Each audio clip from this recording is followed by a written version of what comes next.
Bhojpuri cinema के queen रानी चटर्जी सभी को पसंदीदा है एक्ट्रेस है।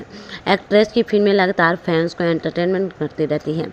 एक्ट्रेस को यूपी से लेकर बिहार तक हर कोई पसंद करता है, क्योंकि उनकी फिल्म सामाजिक और पारिवारिक होती है। इन दिनों एक्ट्रेस ने अपनी नई फिल्म दूधो नहाओ पूतो फलो की शूटिंग कर रही है, जहां वो सेट पर डबल ड्यूटी कर रही है और उन्हें ये करने में बहुत मज़ा भी आ रहा है। एक्ट्रेस ने सेट का एक वीडियो शेयर किया है, जिसे देखकर फैंस भी रानी की अच्छी मां का दर्जा दे रहे हैं। तो चलिए जानते हैं वीडियो में क्या है खास। बता दें कि रानी ने फिल्म दूधो नहाओ पूतो फलो के सेट से वीडियो शेयर किया है, जिसमें एक बहुत छोटे बच्चे के साथ दिख रही है। एक्ट्रेस बच्चे को प्यार से अपनी गोद में सुला रही है, उसके साथ खेल रही है और शूटिंग से बच्चे को किसी तरह की कोई दिक्कत न हो, इसका भी पूरा ध्यान रख रही है। वीडियो देखकर किसी भी टाइनी बेबी और रानी पर प्यार आ जाएगा। रानी की भले भी अभी तक शादी नहीं हुई, लेकिन वो बच्चे का ध्यान एक माँ की तरह रख रही है।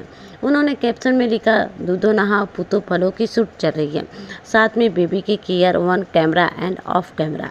जी हाँ दोस्तों, फैंस भी प्यारे से वीडियो पर खूब प्यार बरसा रहे हैं। एक यूजर ने लिखा, इनका खुद का बच्चा बहुत भाग्यशाली होगा, उसे इतनी देखभाल करने वाली माँ मिलने वाली है।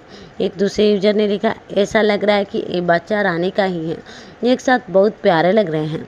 बता दें कि हर कोई रानी की पोस्ट पर कुछ न कुछ प्यार लुटाते हुए नजर आ रहे हैं। क्या कहना चाहते हैं रानी चटर्जी के बारे में, बताइए हमें कमेंट बॉक्स में।